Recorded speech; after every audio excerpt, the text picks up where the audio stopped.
What is the story? There we have 4 pieces of art. The first is by Patrick Mukabi, painting done by a well-established and successful artist. The second is earrings, beadwork done by some Maasai women in Kenya. The third is done by a street artist called Kevin. The fourth is a picture that was taken by Stephen Rockman in the streets of London, and he shared it on his Twitter page asking, what is the story behind this?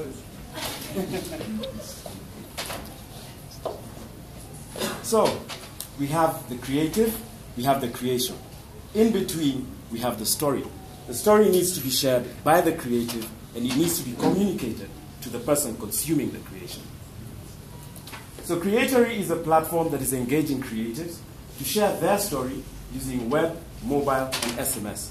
It is also a platform that helps consumers of art and consumers of creative media and find and learn about art that is sitting on the web.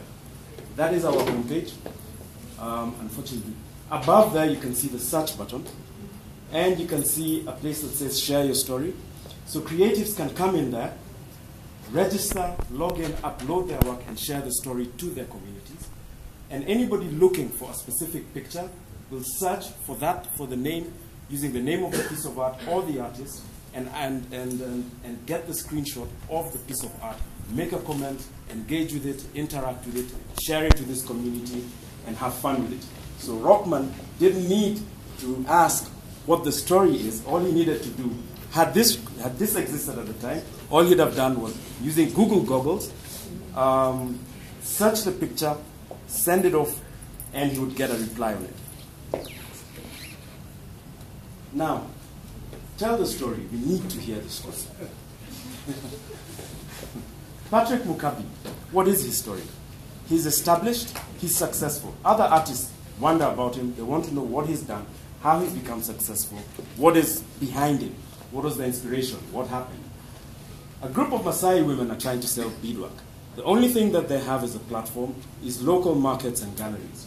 But they've got no other audience, they've got nobody else who can share this, who they can share this with. Kevin, the street artist, wants to share his story with his friends and people who are like him so that he can exchange opinions. Steve Rockman wants to learn about what these pieces are and what they do. Now, approximately 17% of the national population is creatives. In Kenya, that is a population of 40 million, so it translates to approximately 16 million people who want to find and who are involved in the art industry. The creative industry also forms 7% of the national GDP. That forms about $2.1 million, roughly, every year, directly from the artists and the creatives. So our initial structure, based on the platform, is to create a pilot program and channel partnerships with companies, government, and social foundations to access these artists so that they can share their stories and find ways of adding value in their own different and independent, unique ways. The potential revenue streams for such a service would be featured services, i.e. online galleries, marketing opportunities, shared services where, for example, 2 artists or 2 creatives would share a collaboration, and because of that facilitation, there is potential for shared revenue. Secondly, given the numbers of the creative industry as a whole, the potential of such a project done successfully in partnership with government and art agencies is without doubt bound to create the population and the numbers that we need to sustain a successful revenue stream based on this. So, the story goes on. We've made the hookups, we've created the relationships. The consumers want to know, and they have their answers. The creatives all have the different mediums which they want to use to engage. There it is. So we have the platform, it is done on web, it is done on mobile, and it can be done on SMS-based applications where using a simple USSD and a series of QR codes, people would be able, Rockman would be able to take a QR code of his picture, send it, post it up onto the site, and receive the information that he needs from it.